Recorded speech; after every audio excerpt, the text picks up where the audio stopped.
Bonjour à tous, je m'appelle Julien Pellabert et je suis négociateur professionnel. Mon métier est de former, d'accompagner, d'assister des entreprises ou organisations à la conduite de leurs négociations les plus sensibles et les plus complexes. Bienvenue dans Pour parler, le premier podcast de la négociation en France. Notre ambition est simple, vous donner des clés pour mieux négocier pour votre quotidien professionnel et personnel. Vous aimez notre podcast? N'oubliez pas de vous abonner. Toutes les 2 semaines, nous recevons un expert qui abordera une problématique et vous partagera ses astuces pour mieux négocier. Aujourd'hui, j'ai le plaisir d'accueillir dans Pour parler Guillaume Jedin. Salut Guillaume, Salut Julien, comment est-ce que tu vas? très bien, très très bien. Top. Merci en tout cas d'être invité sur ce podcast pour parler. Est-ce que tu pourrais te présenter pour les personnes qui ne te connaissent pas encore parce que on n'a jamais eu encore ce côté de la vente ou de la négociation sur cette fonction achat et ça va être un échange je pense très riche par rapport à toute ton expertise. Yes, donc le côté obscur de la force, l'acheteur, Je ne l'ai pas dit. pas moi, mais effectivement pour un acheteur, rencontrer des sales c'est un quotidien. Moi je suis tombé dans les achats il y a plus de 10 ans et je me suis spécialisé dans l'IT très rapidement et surtout dans les achats logiciels. Donc je suis directeur des pôles performance achat dans un cabinet de conseil qui s'appelle Elé. Mhm. Et très rapidement pour ton parcours, qu'est-ce qui fait que tu en es arrivé là? Parce que tu vois, on a eu, on va se le dire très clairement, c'est une fonction qui se professionnalise de plus en plus. Ça se voit. Ce qui n'était pas encore le cas il y a 30 ans. J'aimerais bien que tu nous dises ton parcours pour en arriver là et puis Ouais. l'évolution aussi peut-être de cette fonction achat. Moi, tu vois, je suis issu d'un métier sales et pendant très très longtemps, on disait que les acheteurs dans les années 80-90, sans être pédant, mais c'était des commerciaux qui n'avaient pas forcément été très successful et qui employaient ces méthodes de commerciaux dans les achats. À ton contact, j'ai vu qu'il y avait des très très très grosses différences sur l'impact des décisions entre un sales et un acheteur. Et puis aujourd'hui, ça fait 20 ans maintenant, ou un peu plus de 20 ans, c'est une fonction qui s'est totalement professionnalisée, avec des formations dès la partie post-bac, hein. Donc on ne devient pas acheteur Exactement. par défaut, on devient acheteur Non, non. vraiment par un choix de discipline ou de vie. Non, j'ai commencé par un DUT de tech de co, Mhm, et logiquement j'aurais pu basculer sales, mais en fait mhm, j'ai rencontré un directeur achat de chez Péchinet qui faisait des cours le samedi matin et en fait ça m'a passionné de cette porte ouverte vers l'extérieur et effectivement cette évolution. Donc un stage en entraînant un autre, puis une alternance en entraînant une autre. J'ai découvert ce métier puis je me suis hyper spécialisé avec un double master en achat. Et mhm, effectivement, tu as raison, l'évolution de la fonction achat, en fait, au départ, c'est pas un placard, mais pas loin quand même. On s'est loupé, bon, faut bien occuper les gens, et en fait, on mettait les acheteurs un peu frustrés parfois, et donc il y avait des techniques qui étaient employées qui n'ont plus presque plus place aujourd'hui. mhm. Et donc l'acheteur batte de baseball, l'acheteur avec la grenade sur la table en disant écoutez, c'est ce prix-là, et merci, au revoir. Non. Aujourd'hui, aujourd'hui, c'est plus les fournisseurs potentiellement. Ça dépend quoi, hein, mais c'est les fournisseurs qui choisissent aussi leurs clients. Et donc Mhm. c'est important d'établir une relation. Quand il y avait l'économie de production, on bascule sur justement la globalisation. Ben, il faut incorporer toute la partie achat qui est de plus en plus large. Une entreprise qui est orientée chiffre d'affaires, donc peu importe, hein, on va aller produire, on va capter avec la fonction achat les produits dont on a besoin pour vendre, et puis au fur et à mesure, ça s'est transformé en, en maximiseur de débit, la fonction achat, Mhm. puisque la fonction achat a pris de plus en plus de place dans le CA de l'entreprise. Oui, parce que c'est pas juste se mettre d'accord aujourd'hui sur un prix. L'impact, ce que on avait échangé là-dessus, puis on en avait échangé un petit peu avant le podcast.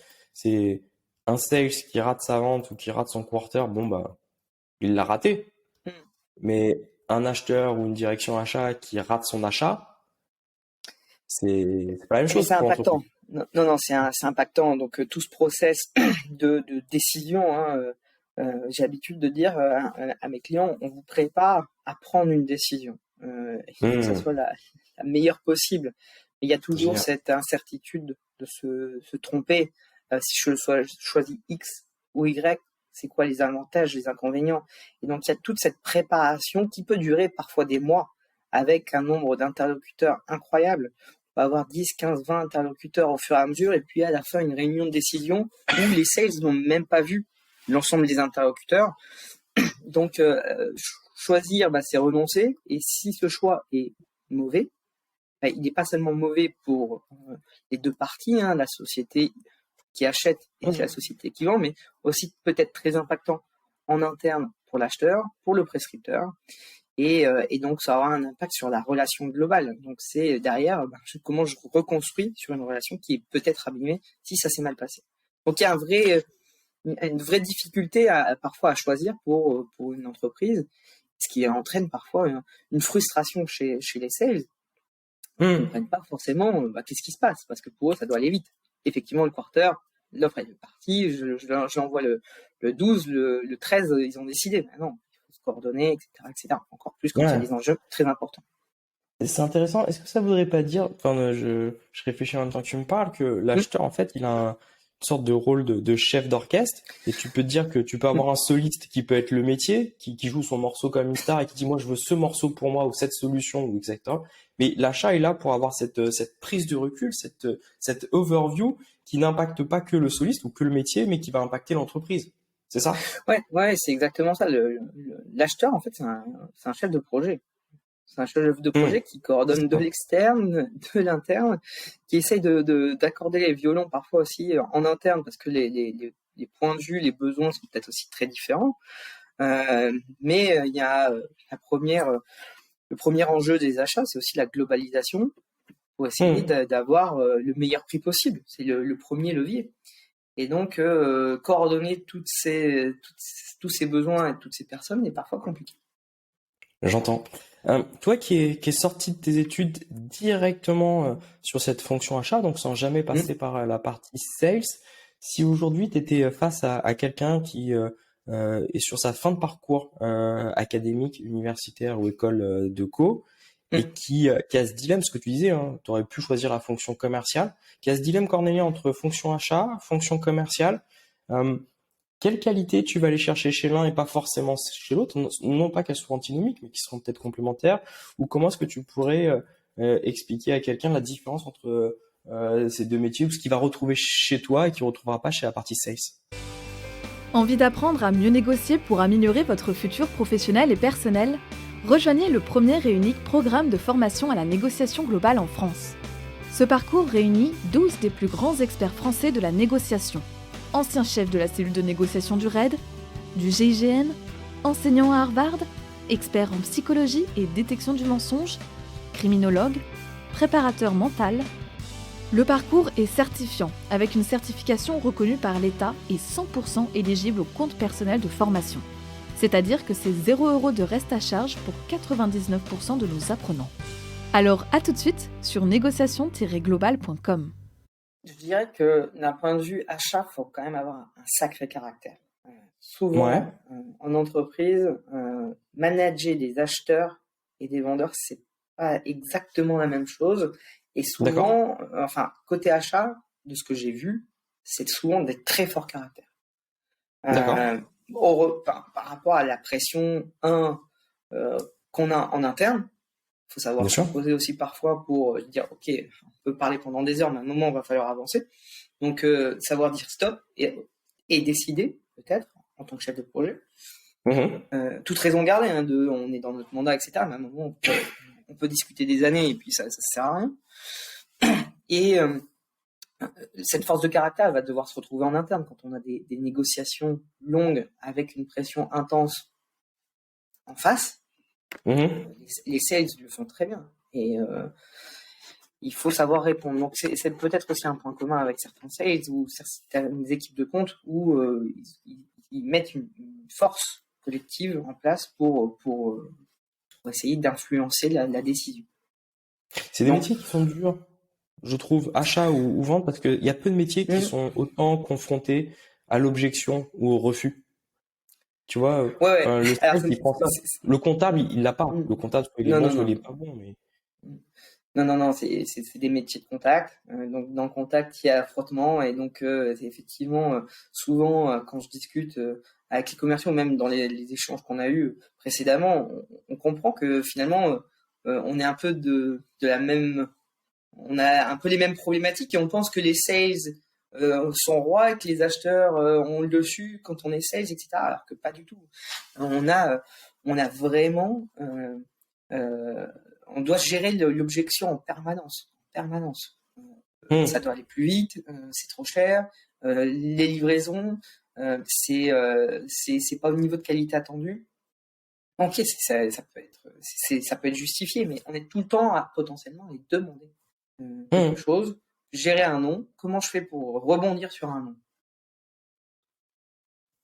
Je comprends. J'ai une question parce que c'est quelque chose que j'avais entendu quand j'étais vraiment très jeune, j'avais 20-25 ans et, euh, et je suis passé par Air France, tu vois, et Air France m'avait dit cette phrase que les entreprises où les achats sont très puissants, généralement les départements sales le sont pas du tout. Et inversement, quand je suis allé après, je me suis orienté sur sur des entreprises qui faisaient vraiment de la vente avec des départements sales hyper structurés, avec une organisation qu'on peut même pas imaginer. Et par contre, une quasi-absence sur des départements achats. Est-ce que c'est antinomique d'avoir dans une grosse structure cette partie achat et vente tu vois ce que je veux dire, Guillaume? Ouais, ouais. Moi, je dirais que la fonction achat elle devient stratégique quand elle dépasse 50-70% du chiffre d'affaires de l'entreprise. On peut pas se planter sur 70% du chiffre d'affaires de l'entreprise. Mmh. Par contre, si on achète mal, bah, c'est sûr qu'on vend mal. Donc, les sales sont intimement liés. Les sales et les acheteurs dans une même entreprise sont intimement liés. Intéressant. Dans les grosses structures que j'ai pu traverser, j'ai jamais pu avoir de contact rapproché avec les sales. C'est dommage. C'est comme ça, mais je pense qu'on avait aussi beaucoup à s'apporter Bien sûr. Ah oui, complètement. l'un l'autre. Parce qu'en fait, on est le bout en bout. L'acheteur et puis le vendeur qui va aller transformer les ventes pour vendre des produits de l'entreprise. Euh, donc, les départements achats qui ont peu d'espace, bah, c'est que c'est pas stratégique pour l'entreprise. Par contre, un département sales qui a peu d'espace, pour moi, c'est problématique. Parce que ça veut dire que Il l'entreprise... c'est juste équilibre. Mm. Et toi, sur cette partie achat, donc ce que tu disais, tu es sur de l'achat de logiciels. Mm. Est-ce qu'il y a des spécificités sur cette industrie que tu retrouves pas forcément ailleurs? Ouais. Ouais, en fait, l'Eldorado de tout acheteur, c'est être en amont.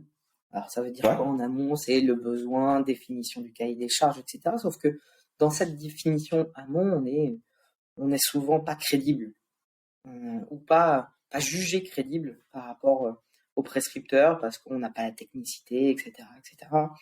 Et donc, on est un peu un frein au conseil sur ce qui peut nous arriver dans le marché. Moi, aujourd'hui, dans les achats logiciels, on a une vraie force, c'est que on connaît le marché, c'est-à-dire qu'on connaît le marché en prenant du temps sur tous les rapports annuels, sur tous les Mhm. événements des éditeurs, sur tous les vecteurs contractuels, tous les produits, toutes les règles. Et donc, c'est cette connaissance de l'utilisation de tous ces produits, de tous ces contrats, finalement, l'aval de tout ce qui se passe après la signature, qui nous rend plus forts en amont. Ma vraie conviction, c'est si tu veux être acheteur en amont, commence par être bon en aval. Maîtrise ton vecteur contractuel, maîtrise potentiellement les grands types de règles, les grands produits, c'est quoi les produits innovants pour l'éditeur. Et là, je vais être en amont. Donc, moi, ma force aujourd'hui, c'est d'être fort sur l'aval pour demain que mes clients m'appellent en amont. C'est ce qui se passe aujourd'hui. On arrive auprès de clients qui ont aussi des services achats, mais qui n'ont pas le temps, ces acheteurs, dans les Mhm. entreprises, pour faire tout ce que je fais, d'étudier le marché, les évolutions, et donc avoir l'écoute active des directions des systèmes d'information, des prescripteurs de logiciels qui nous disent, ben voilà, c'est quoi votre vision sur ce sujet? Ouais, C'est donc quoi c'est les tant une pièges? expertise au niveau du processus d'achat, de la gestion des risques, que cette expertise, cette overview sur un benchmark, sur un marché avec les best practices qu'on peut Hmm. avoir, ce qu'il faut pas forcément faire. Et en fait, vous avez un rôle quasiment de méta, de conseil sur ce sujet-là. Ouais, effectivement, la multiplicité des missions qu'on fait, et donc qu'on voit, qu'on conseille, euh, euh, permet une accélération et une prise de conscience sur ce qu'il faut faire et ce qu'il faut pas faire. Donc c'est vraiment pour ça qu'on vient nous trouver. Et, euh, et c'est ça l'élément différenciateur. Et on négocie aussi beaucoup avec de la donnée. C'est-à-dire que D'accord. aller, né- Intéressant. aller- aller négocier un logiciel, un renouvellement dans une situation de gré à gré sans données, ok, on peut essayer, hein, mais il y a une chance sur deux que ça se passe mal. Même un peu Oui, plus. ce que tu dis, parce qu'on a eu cette conversation quand on avait déjeuné ensemble, c'est que en fait, vous avez cette capacité, cette intelligence d'analyser de la donnée et donc de pas négocier juste un prix de logiciel, dire voilà, on est basse 100, bah, il faut 80 pour 80, mais d'expliquer par rapport à l'utilisation, Exactement. à la target, vraiment, bah, comment se constitue, c'est ça. Exactement, parce que le logiciel, c'est un marché quand même qui est haussier. Mhm. Il a pris plus de Bien sûr. 10% l'année dernière. Donc, donc voilà, c'est un marché qui est en pleine accélération comme tout l'IT. Donc la tendance quand même des éditeurs, c'est d'aller grappiller plusieurs dizaines de pourcents au premier shoot. Mhm. Donc, donc si j'arrive pas un peu préparé, pas seulement mentalement, avec tout ce que je peux mettre dans l'influence de la relation et la préparation de la relation avec mon sales, mais si j'ai pas les données d'usage, que j'ai pas identifié des gaspillages, que j'ai peut-être pas des idées aussi de développement, parce qu'une entreprise a toujours peut-être des nouveaux besoins, eh bien Mhm. j'arrive moins fort. Donc j'ordonnance tous ces sujets pour les distiller au fur et à mesure des échanges. D'accord. Intéressant. Si, c'est quoi je suis sales, je veux trouver un accord avec une direction achat, notamment dans l'IT. Qu'est-ce qui va pour toi être des critères qui sont impactants et qui vont retenir ton attention, ou qu'est-ce que je pourrais mettre en avant et puis tu me dirais, bah, écoute, ça c'est pas si important que ça pour trouver un accord. Pour moi, ce qui est important, c'est que le, du fait de la complexité de l'objet logiciel, là on parle bien d'une direction achat IT sur un objet Hmm. hyper complexe qu'est le logiciel, Oui, mais c'est la... comme tu dis, hein, qui est en pleine évolution. Enfin, moi, dans Ouais. mon écosystème, les copains qui sont là où ils sont le plus positionnés, c'est sur l'IT, Mm. et ceux qui ont les plus grosses rémunérations, on va pas se le cacher, hein, c'est sur l'IT. Et je parle pas enfin, c'est des rémunérations qui, pour le commun des mortels, sont indécentes, hein. On parle en Non, centaines c'est clair. de kilos euros. Non, c'est clair. Donc, pour qu'un sales soit bien reçu dans une direction achat, je pense qu'il faut que ça soit hyper clair, hyper limpide et que les coûts Ok, soient prédictibles. ok. Souvent, ce qu'on a peur dans une direction achat, c'est l'imprévisible, c'est gérer le risque de l'euro qui dérape, etc. Et ben, il n'est pas rare d'avoir un devis avec 10 lignes de produits et, euh, et une globalité de prix. Par exemple, j'ai 10 lignes de produits, c'est 500 000. Et c'est quoi le prix unitaire de chaque? Hmm. Et Ah, donc, on fait des poupées russes, en fait. Et en fait, hmm. si je retire une ligne, ben, ça change pas le prix. Bah, potentiellement, d'un point de vue achat, c'est juste inadmissible. Donc, Oui, ce que c'est tu dis, vraiment c'est que la le clarté. pricing au forfait, ça te plaît pas. Ben, ça peut avoir un intérêt, parfois, mais dans une direction achat, on aime bien avoir du détail. Donc, Hmm. produit édition version, si c'est un produit historique, hein, on-premise, et puis produit édition, si c'est du software as a service, par exemple, avec les quantités, le prix public, le prix remisé, le prix de maintenance, si c'est on-premise, et puis voilà. Mais vraiment, le maximum d'informations, alors ça va pas plaire aux vendeurs. Et c'est une discussion à avoir. Oui, c'est éviter cette opacité. Oui, parce que quand il y a un flou, bon, ben, il y a un doute. S'il y a un doute, la relation peut être abîmée au fur et à mesure en disant mais je comprends pas votre pricing. Ouais, je comprends. Vraiment intéressant. Et là, pour le coup, vous avez un métier qui a une spécificité, je trouve, par rapport à la partie sales. Mais dis-moi si je me Hmm. trompe, mais ce qui n'est pas toujours le cas en fait, hein. D'ailleurs, c'est que généralement le sales, c'est la démarche de prospection, ce que vous n'avez pas forcément, même si vous avez une forme d'équivalence avec les RFO, qui sont Ouais, des. ouais, en fait, on a cette démarche en interne. Toujours être en amont, ça c'est le rêve de tout acheteur. L'amont, c'est aller collecter l'ensemble des besoins dans l'entreprise pour aller interroger le marché dans une démarche de RFX, Request for Information. Donc c'est, ok, j'ai un besoin, on le décrit très rapidement. Qu'est-ce que le marché peut m'offrir? Et là, je vais interroger de manière très très large. Et puis, dans cette request for information, je vais commencer à installer un entonnoir. C'est-à-dire que je ne vais pas pouvoir interroger dans un process de RFP 10, 20 acteurs. Donc, je vais sélectionner ces 10, 20 acteurs pour leur adresser un cahier des charges. Comment Et est-ce que ce tu cahier des les, charges, comment est-ce que tu les sélectes? C'est quand même tout à fait intéressant. alors, il y a des outils hein, qu'on a mis en place de sélection, de critères. Alors, ça peut être des Mhm. critères de santé financière. Ça peut être des critères d'investissement en R&D sur certains produits. Ça peut être des critères de positionnement de marché. Admettons, je vais basculer sur du logiciel, mais le logiciel est utilisé pour designer un certain type de pièce. Peut-être que ça va nous intéresser si je suis un concurrent de l'acheteur à côté. Donc, pour voir comment on tire profit de ces innovations aussi et des bonnes pratiques du marché. Donc, c'est des critères financiers, RSE de plus en plus aussi. D'accord.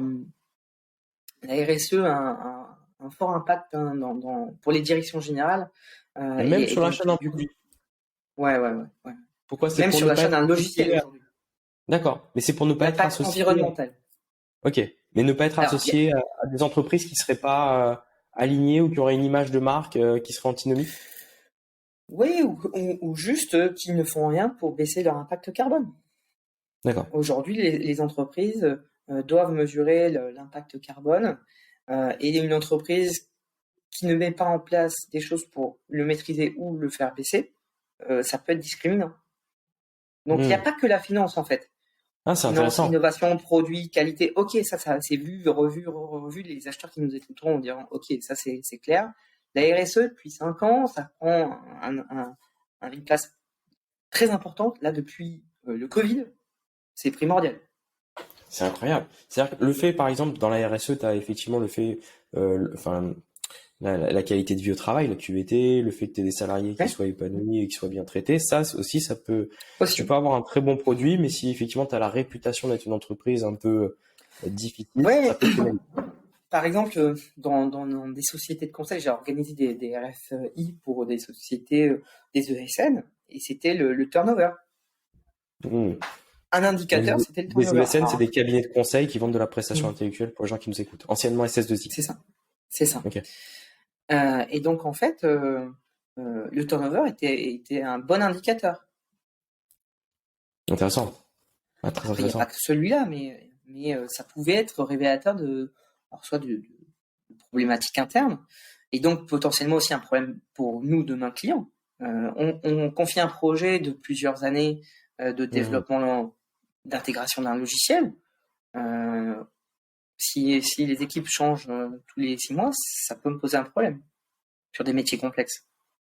D'accord. Donc, il y a tout ce travail qui est en amont où en fait, tu viens pas que chercher euh, la qualité d'un produit, hein.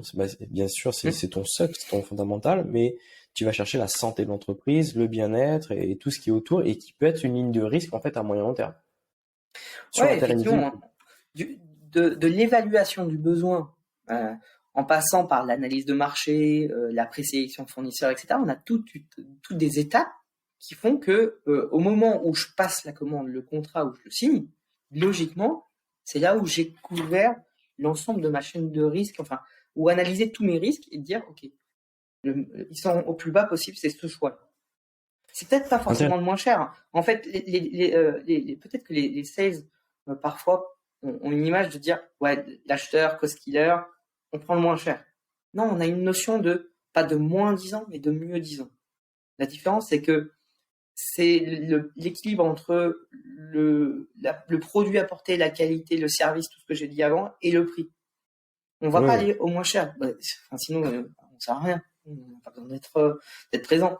On prend le prix, on regarde en bas de la page, merci, au revoir, ça prend 5 minutes, et puis on passe à autre Oui, chose. Non. Et ça, c'est une ça vraie rassure, évolution. C'est une vraie bien sûr. évolution du métier des achats qui, en fait, ont évolué sur, au départ, des enjeux financiers, de maîtrise de trésor, de l'ébit, et puis au fur et à mesure des crises. Et Dieu sait qu'en ce moment, elles sont en train de s'accélérer.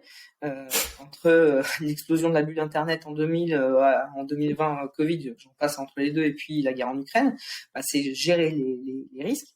Ce management de sécurisation des risques, sécurisation des approvisionnements, une grande maison de luxe française qui achète ou qui prend une forte participation sur un fournisseur de cuir, Tesla qui passe des accords très long terme sur l'achat de nickel.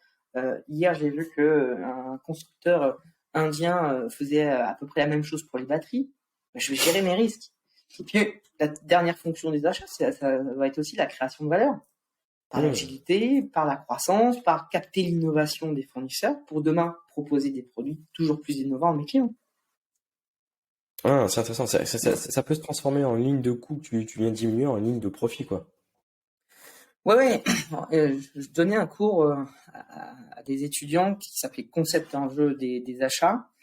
Et Mhm. en fait, je leur disais comment on fait pour améliorer 3 points de marge. Soit on vend plus, soit on achète un peu moins cher. Et souvent, acheter un peu moins cher, c'est plus facile que... Je dis pas que c'est toujours plus facile, je dis que c'est peut-être un peu plus facile de gagner quelques pourcents que de vendre 30% de plus. Intéressant, intéressant. Et qu'est-ce que tu dirais, parce que ça c'est un sujet qui revient régulièrement avec des structures qui se montent, qui sont innovantes. Qu'est-ce que tu dirais à une petite structure qui est mise en concurrence sur ce que tu disais, sur ton RFI, avec des géants sur un écosystème ou avec des beaucoup plus grosses structures? Comment est-ce qu'elles peuvent rivaliser? Comment est-ce qu'elles peuvent, parce qu'on a toujours ce rapport de se dire, Mmh. bah, j'ai pas de pouvoir parce que je suis face à des concurrents qui sont des majors. En plus, le fournisseur en face, bah, ça va devenir, bah, c'est peut-être un de nos premiers clients, donc ça va être une part significative de mon chiffre d'affaires. Donc je voudrais pas non plus me fermer cette porte-là. Tu vois ce que je veux dire? Ouais. Qu'est-ce que tu Ouais, bien dirais sûr. à cette structure qui a un vrai produit, hein, qui a un vrai positionnement pour faire valoir son produit, ses coûts et être capable de dire non aussi à une baisse de prix trop intempestive Ouais. à une direction achat? Et c'est jouer sur les différenciateurs en fait. Quelles sont les différences, quels sont les avantages concurrentiels potentiellement de ce produit par rapport au positionnement de l'entreprise? Qu'est-ce que ça va délivrer en termes de valeur demain pour l'entreprise qui peut acheter? S'ils sont interrogés, c'est qu'il y a une vraie raison. Et donc c'est jouer sur ces différenciateurs pour les maximiser, les mettre en valeur. Le fait qu'on soit interrogé aux côtés de géants, peu importe en fait. On est sur la même ligne de départ. Ils vont faire peut-être plus de lobbying, ils vont faire peut-être plus de pression avant-vente, etc. Non, soit on répond dans les cases, on essaye de créer des points d'échange connexes, on répond aux questions qui nous sont posées, on apporte la valeur de notre produit, on se défend comme ça. Maintenant, le choix sera fait aussi en tout état de cause. Si demain, la direction achat, on dépasse des seuils en termes de pourcentage de chiffre d'affaires trop élevé, ça peut soit être un non définitif, soit ça peut être un b-sourcing. Je ne vais pas mettre tous mes œufs dans le même panier potentiellement en tant que direction achat. C'est assez difficile sur du logiciel. On ne va pas faire un choix de messagerie X pour une partie de l'entreprise et un choix de messagerie Y pour l'autre partie de l'entreprise. Alors que pour des pièces, pour certains services, c'est possible de faire du b-sourcing. Et donc ça, c'est un truc en plus à gérer d'un point de vue achat. Et je gère plusieurs relations pour diluer mon risque en fait. Tu peux avoir une structure qui fait 1 million de chiffre d'affaires, qui a un vrai produit innovant et par rapport à l'innovation de son produit, elle est appelée à rencontrer des très très gros acteurs, soit du CAC, etc., et d'être mis en compétition et avec des contrats des fois qui sont à plus de 30% facilement de son chiffre d'affaires, mais c'est normal parce que c'est une société qui est en pleine croissance. Est-ce que ça, Ouais, il y a des capacités d'alternatives? ouais. Parce que tu vois, c'est le serpent qui se mord la queue. Moi, j'ai été Non, confronté mais à ça quand j'ai commencé mon activité il y a 5 ans, d'avoir des clients nous demandant énormément de jours. Et en fait, avec ce niveau de dépendance, mais parce que la structure était en pleine croissance, tu vois? ouais, j'ai eu à gérer un niveau de dépendance de plus de 90%. D'accord. Donc, c'est une relation particulière qui s'installe. On n'est pas, il y a toujours client-fournisseur, mais c'est aussi de dire comment je vais faire pour développer la structure qui travaille avec moi et éviter qu'elle coule. Parce que l'idée, c'est pas qu'on coupe les relations établies. Non, non, pas du tout. C'est justement de la développer pour justement qu'elle aille peut-être proposer ses innovations sur un marché extérieur, qu'elle apporte aussi, en captant l'ensemble des marchés, de nouvelles idées en interne. Et donc, on avait aidé la société à se développer à côté. Mmh. C'est-à-dire que on a joué un peu les sales de la boîte. D'accord. Ouais, ok. Avec qui on avait une forte dépendance. Donc, Bien sûr, bien sûr. quand j'ai sorti ça, Vous étiez sur le même navire. ouais, exactement. C'était dans le milieu du naval en plus, ça tombe bien. Mais quand j'ai sorti ça au chef d'entreprise en face de moi, c'était pas dans l'IT. Et je lui ai dit, bon, ok, on va vous aider à vous développer commercialement et on va jouer vos VRP. Il m'a regardé, il m'a fait, j'ai un acheteur en face de moi ou j'ai une direction commerciale? Je lui ai dit, moi aujourd'hui, quand on a la position qu'on a vis-à-vis de nos deux sociétés, je dois vous dire que on dépasse tous les risques, en termes de relations, notre niveau de relation commerciale, le chiffre d'affaires est trop important. Donc, il y a deux solutions. Soit on baisse le chiffre d'affaires, ça va pas être acceptable pour vous, soit on vous développe votre chiffre d'affaires. Qu'est-ce qu'on fait? Oui. Ouais, t'as deux leviers, donc lequel tu choisis. Mais tu vois, tu disais pour une petite structure, c'est se démarquer avec son innovation, mais tu le sais que trop bien parce que toi, tu es du côté achat. Mais moi, je connais pas d'entreprise qui te disent, écoutez, on est excellent sur ce produit et très innovant. Par contre, je dois vous dire que sur le service après-vente ou sur telle partie, on est des quiches. Quand tu interroges les acteurs, les gros acteurs sur un écosystème, ils sont tous les meilleurs, tous les plus innovants, tous avec le customer success service le meilleur au monde, etc. Comment le faire pour que ça soit compris par les achats, qu'il y ait un vrai différenciant? Alors, il y a une mode, c'est le POC, le Proof of Concept. Très bien. Le pilote. Ouais, le pilote. Mais ce qui peut être long, etc. Normalement, c'est assez restreint en termes de temps. Mais pour démontrer la valeur par rapport aux autres, c'est le proof of value. Donc, je vais mettre en place la solution sur un temps très court et montrer la valeur sur un petit périmètre, peut-être pas tout le périmètre, quoique ça peut s'imaginer, mais l'idée, c'est de montrer et de faire tester. La première dose, elle est toujours gratuite. Puis ensuite, c'est adopté. D'accord, je comprends. Ok, c'est vraiment intéressant. Et par rapport là pour le coup à des acheteurs qui sont dans le monde de l'entreprise, par rapport à ce type de podcast qui est acheteur reprenez le pouvoir, c'est quoi pour toi les 2-3 leviers que les achats ont pour leur permettre de reprendre le pouvoir dans cette relation au sexe, sachant qu'on va partir d'un principe, on n'est pas face à une petite structure, mais qu'on peut être face à un des grands tauliers sur son expertise, sur son marché. Je citerai pas de marque, on en a tous en tête. Par exemple, quand je suis un acteur de grande distribution et que je négocie avec une compagnie de boissons sucrées qui est rouge, comment est-ce que je fais? Et inversement, toi sur l'IT avec des gros acteurs qu'on peut voir au quotidien. Ouais, ça dépend effectivement du positionnement. Quand on a un marché avec nombreux concurrents de produits interchangeables, bon, là, la complexité elle est quand même moindre. assez.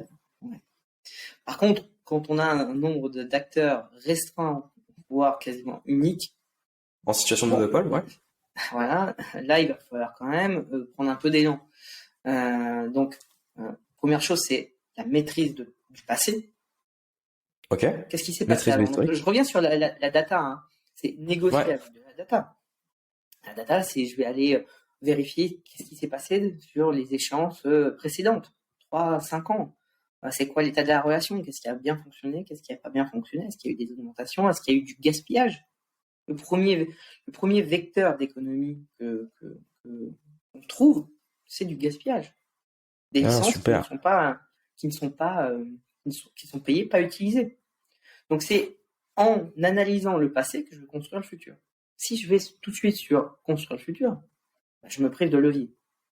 Donc si je n'ai pas une compréhension fine des vecteurs contractuels, pourquoi ces choix de vecteurs contractuels, comment ça a été déployé, est-ce qu'il y a eu des problèmes, comment ça a été utilisé, est-ce que je suis conforme au regard de toutes les règles que m'imposent les éditeurs, et Dieu sait qu'il y en a, c'est compliqué de les respecter, eh bien, je ne peux pas aller me projeter. Donc le premier levier, c'est mettre en place, de maîtriser l'ensemble des données qui me sont accessibles. C'est possible en tant qu'acheteur dans une entreprise d'avoir ces données, et après d'aller mettre en place la négociation avec l'éditeur ou n'importe qui. Donc faire un état de la relation pour ensuite se projeter. J'ai une autre idée aussi, c'est d'abord ce qu'il ne faut pas faire. Super, très très bien. On a une image quand même de l'acheteur qui vient distribuer un peu des gifles à tout le monde. Merci, au revoir. Vous êtes trop cher. Non, enfin, ça peut marcher, mais sur le long terme, c'est pas crédible. Et surtout avec des relations avec des éditeurs ou des fournisseurs en monopole. Donc ça marche une fois. Sous un coup de pression, au bon moment choisi, peut-être que ça peut fonctionner, je claque la porte, etc. Mais donc pas de rapport de force avec de l'agressivité ou l'impertinence sur son rapport à l'autre. Non, j'avais un prof d'achat qui m'expliquait que lui, avant, il était beaucoup plus expérimenté que moi à l'époque, il mettait un paquet de mouchoirs, il mettait le chauffage et puis il attendait que ça se passe. Il y a une stratégie d'usure. Et il disait, bon, bah voilà, le prix que je veux, c'est ça, t'as un téléphone, tu peux discuter avec ta direction, mais tu sortiras pas, donc j'ai pas le prix que je veux. Bon. Moi, j'ai eu ça sur des négociations dans la grande distrie, pour former les parties prenantes, fournisseurs et des directions achats de grosses enseignes qu'on croise tous les jours pour faire ses courses. Ils étaient sur un rapport de force historiquement qui était la violence. Et en fait, c'est très intéressant parce que ils avaient un rapport de force qui était lié à l'institution qu'ils représentaient, mais quand tu les faisais jouer sur des négos, quand tu les prenais en particulier sur la négo d'un truc qui n'était pas lié à leur fonction achat, ils étaient extrêmement mauvais. Et tu voyais même que l'évolution qu'ils avaient en entreprise, pour certains, était pas incroyable parce qu'ils n'étaient pas appréciés, parce qu'ils n'arrivaient pas à gérer les conflits en interne avec leurs équipes. En fait, ils imposaient tout le temps. C'est ce que tu dis, pour du moyen long terme, mais plutôt pénalisant, quoi. Ouais, en fait, j'ai coutume de dire si à un moment tu fais une crasse dans une négociation, un mauvais coup, quelque chose un rapport de force trop imposé, mal vécu, à un moment, l'acheteur aura le dos tourné, il a une cible dans le dos et il pourra se faire avoir. Donc derrière, ok, je vais négocier un contrat, je vais le mettre en place. C'est pas pour gérer des problèmes à day one. Donc faire vraiment attention sur ces rapports de force. Je mets le siège plus bas, je mets le chauffage, je fais poireauter 2 heures, et puis je dis pardon, mais la réunion devait durer 1h30. Bon, elle durera 5 minutes. Et que le fournisseur s'est déplacé. Bon, ça c'est un peu dommage. Mais par contre, jouer les good cop, bad cop, ça peut fonctionner. Mais dans le sens où, si je négocie avec mon prescripteur à côté de moi, celui qui a le besoin ou qui centralise le besoin, potentiellement c'est lui qui va faire le bad cop. Parce que l'acheteur, s'il se transforme en good cop, ça sera un facilitateur, en fait. Et derrière, je l'ai expérimenté plusieurs fois où je présentais des sujets très complexes, où en fait le prescripteur a fait une appétence aussi pour la négociation, qu'on se le dise. Le fait qu'il joue finalement ce côté ici ça va pas, ici ça va pas, ici ça va pas, c'était beaucoup plus crédible aussi et entendu avec beaucoup plus d'écoute que si c'était moi qui l'avais dit. Et on dire, Ce que tu dis, c'est que ce côté good cop, bad cop, il n'était pas fait de ce que j'entends, mais dis-moi si je me trompe, il n'était pas fait Hmm. dans une volonté de te mettre mal à l'aise ou de Non, non, t'intimider, non. mais c'était plus quelqu'un qui, sur la forme, était extrêmement correct, mais n'avait pas Oui, oui, de oui. problème. Non, Ce non. qu'on va nous recommander, d'ailleurs, dans notre système que Hmm. tu connais bien, on n'a Hmm. pas de problème à entendre le nom et on n'a pas de problème à le dire. Et c'est beaucoup plus simple Non, d'avancer de cette manière. non, non, c'est ça. C'est que c'est exactement ça. C'est toujours bienveillant. Enfin, c'est toujours objectif, factuel. Disant, ça, vous le proposez ou ce que vous avez livré, c'est pas bon, etc., etc. Que si c'est l'acheteur, derrière, il y a toujours une arrière-pensée de dire, ouais, en fait, il me dit ça pour négocier du prix. Alors que potentiellement, on va même pas parler du prix. Et d'ailleurs, en l'occurrence, là, à un moment, il y avait un enjeu euh, financier. Ben, en faisant toute cette préparation good cop, bad cop, bienveillant, Hum, et ben, on s'était mis une cible financière. Le vendeur a proposé quelque chose beaucoup plus bas. Et beaucoup, beaucoup plus bas. d'accord. C'est-à-dire que la zone d'accord possible, ben, Ouais. on l'a maximisé de notre côté. Il l'a ancré, enfin, comme quoi, bon, enfin bon, c'est une déformation professionnelle. Et c'est vrai que c'est intéressant parce que dans l'inconscient collectif, quand on a les achats en face, c'est qu'on va y perdre quelque chose. Et là, ce que tu dis, toi, c'est que ça peut être un vrai vecteur de création de valeur aussi pour le sales, si on l'accompagne à mieux performer, nous, dans l'achat de ce qu'on va faire. Moi, je suis pas là pour faire fermer des boîtes. Hein. Hum, On n'est pas là pour fermer des boîtes. Les entreprises sont pas des ONG. Donc voilà, mais chacun doit vivre. Mais parfois, il y a quelques abus. Donc on essaye aussi de les mettre en lumière et de voir comment on peut les traiter. Mais c'est juste, on a chacun quelque chose à gagner dans la relation. Et donc, l'idée, c'est de perdre le moins possible. hum, Donc, bien sûr. donc ça fonctionne pas mal dans certains cas. Ce que j'ai pu aussi identifier, c'est je me garde un petit truc en dernier ressort aussi. C'est on C'est-à-dire, négocie, tout le monde est content, etc., etc. Et puis il y a encore une petite chose. C'est-à-dire que dans sa tête, c'est cranté la négo au sales, c'est bon. On va faire le deal, on est en passe de le signer. Et j'ai encore une petite chose à vous demander. Et ça, je le vois de plus en plus parce que j'ai c'est le sales qui fait ça? Non, non, c'est l'acheteur qui le Hum, fait, d'accord. parfois Oui, ok. inconsciemment. C'est-à-dire que on est d'accord sur la négo, tout le monde dit ok, c'est bon, on Hum, va faire le deal, etc. Et puis en toute fin de réunion, limite, on est debout à se dire au revoir quand on n'est pas en Teams ou autre. J'ai encore une petite chose. ouais. La J'ai encore dernière une petite. demande. Ouais. Comment est-ce que ça se gère ça? Parce que c'est un truc qu'on voit beaucoup dans les livres de vente, pas forcément de négo, mais tu sais, on s'est mis d'accord sur tout. Et puis, ça peut être un critère quand même qui peut être impactant, hein. Comment est-ce Ouais. que tu le gérerais? Alors, si c'est moi qui fais la demande, Ouais. à la limite, Oui, euh, t'aurais tort de j'ai pas pas à le demander. gérer. Exactement. Mais j'ai eu effectivement à le gérer en tant que, ben, on est une société de conseil. Donc, j'ai des clients qui, j'ai Hum, oublié. Alors, on peut ajouter une personne à la formation. On peut ajouter un site. On peut ajouter. Bon. hum, Soit c'est une demande qui est vraiment différenciante, c'est-à-dire qu'il y a un énorme chantier à ouvrir, et dans ces cas, on rouvre les discussions, on cote à part, on fait une cotation supplémentaire. Soit, ok, si c'est une demande qu'on juge raisonnable, on y va. Et on a tendance, et moi aussi, hein, pourtant je suis acheteur dans l'âme, hum. à dire ok, bon, c'est bon, on va le faire. Pour passer à autre chose, et puis pour aller délivrer la prestation. Et mis devant le fait accompli, parfois j'ai quand même tendance à accepter. Quand c'est raisonnable. Si c'est dire ok, vous doublez la prestation, non, Bien sûr. clairement c'est pas possible. Mais quand c'est une demande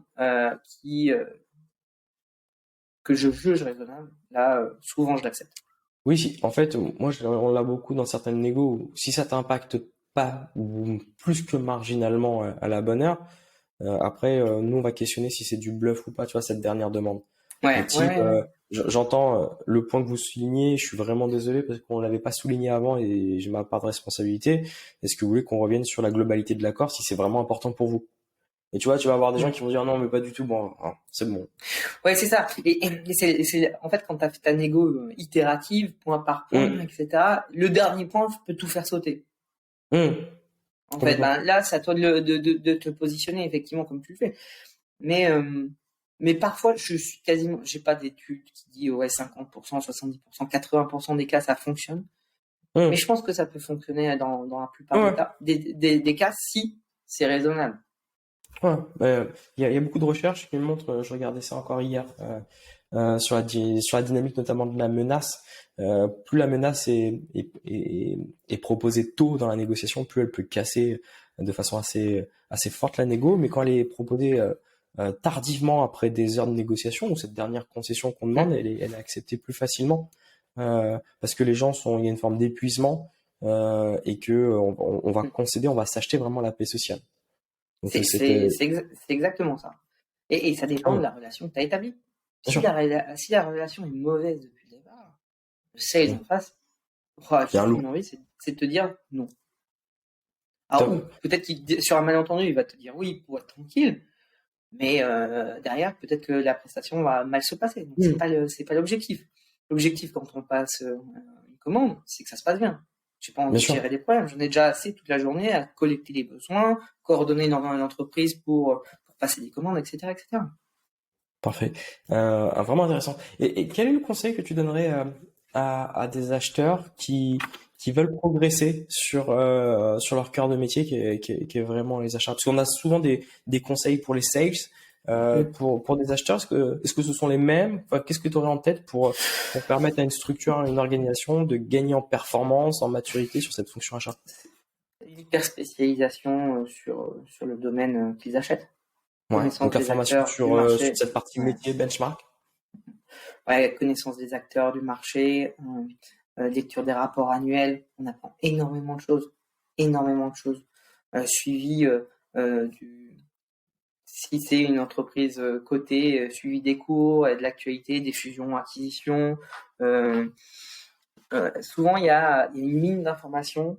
Alors ça, c'est pour les entreprises cotées, hein, dans les Investor Days. On tape Investor Days plus le nom de l'entreprise.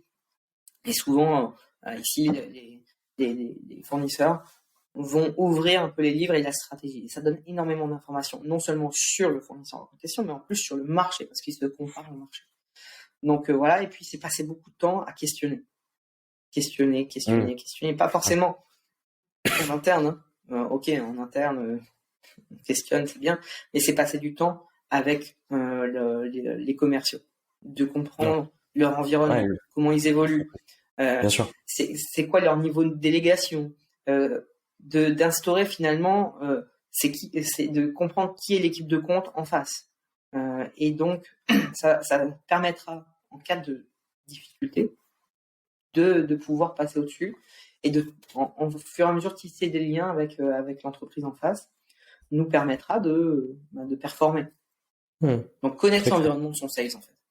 Ouais, c'est s'intéresser à la partie adverse. Enfin, tu m'excuseras ce terme adverse, mais pour nous, on l'utilise beaucoup. C'est un adversaire qu'on va respecter avec bienveillance, mais c'est pas antinomique. Mais en tout cas, s'intéresser au métier qui va être en face. Est-ce que tu aurais, tant que j'ai un expert comme toi sur le sujet, un livre que tu recommanderais pour les acheteurs qui toi t'a inspiré, qui t'a marqué, qui t'a permis de mieux comprendre soit ce métier, soit de façon générale ce que tu fais au quotidien? Ouais, il y a un livre, c'est assez drôle parce que le titre est assez évocateur et à l'époque c'était, je me suis dit mais qu'est-ce que je vais trouver dans le bouquin? J'ai eu un prof qui s'appelle Xavier Leclerc. Ouais. Et en fait, il a écrit un livre qui a été repris d'ailleurs, je pense, qui s'appelle Acheteur-vendeur relations érotiques. C'est juste drôle. Et ça se lit bien l'été ou enfin voilà, c'est assez marrant de décrypter ces relations en fait parce que on compare finalement le couple acheteur-vendeur à un couple un futur couple qui va se marier. Et une fois qu'on dit oui, on est ensemble quoi, dans les bons et les mauvais moments. Et oui. Donc c'est un livre qui m'avait marqué parce que j'avais trouvé le parallèle et puis les histoires qui en découlaient assez intéressantes. Ah, top. Merci pour ce tips. Guillaume, j'ai l'habitude de clôturer le podcast toujours avec la même question. Et en plus, ton avis va vraiment m'intéresser. Si le Guillaume d'aujourd'hui devait rencontrer le Guillaume d'il y a 20 ans, quel est le conseil que tu lui donnerais à ce Guillaume il y a 20 ans? Ça, c'est une très bonne question. Je dirais que oublie que t'as aucune chance. Vas-y, fonce. Sur un malentendu, ça peut toujours fonctionner. Ouais, exactement. Et c'est un peu comme ça que je suis tombé dans les achats et dans les achats IT. Donc, vas-y, en fait, te prends pas la tête. L'expertise, tu l'as acquérie, enfin, tes compétences, t'en as acquéri à l'école, la théorie, etc. Maintenant, vas-y, on t'a donné les armes. À toi de développer ces expertises. Et c'est vrai que cette confiance en soi, souvent, enfin, on se pose quand même beaucoup de questions, surtout en tant qu'acheteur. C'est peut-être se poser un peu moins de questions parce que c'est oser faire premier pas. Ouais, c'est ça. Vas-y, de toute façon, on va tous se tromper. Hein, c'est dans l'erreur qu'on va vraiment apprendre. Donc, oublie. De toute façon, tu vas te poser des questions pendant 10 minutes, un quart d'heure, 1 heure. Vas-y, fais-le du mieux possible. Si tu te trompes, tu vas apprendre de tes erreurs. Et voilà, je pense que c'est ça ce que je dirais. De toute façon, c'est un des mantras qu'on a et qui est sur l'entreprise, qui ose gagne. Et ce que je disais, je le partageais il y a pas longtemps. À Lorient, on avait travaillé je travaille avec des anciens des forces spéciales et ils ont sur vraiment cette phrase de Voltaire qui est une grosse puissance. C'est le succès fut toujours un enfant de l'audace. Et c'est vraiment ça. Il faut y aller, quoi. Il faut essayer. Sinon, c'est compliqué. Top. Un très, très grand merci, Guillaume, pour ce partage d'expérience. Je mettrai le lien de ton LinkedIn si les gens veulent te contacter, voir ce que vous faites chez Elé sur votre cœur de métier. Merci, Julien. Merci beaucoup. Merci d'avoir écouté ce podcast pour parler. Abonnez-vous. Toutes les 2 semaines, on reçoit un expert sur le thème de la négociation ou sur un thème connexe. Merci et à dans 2 semaines.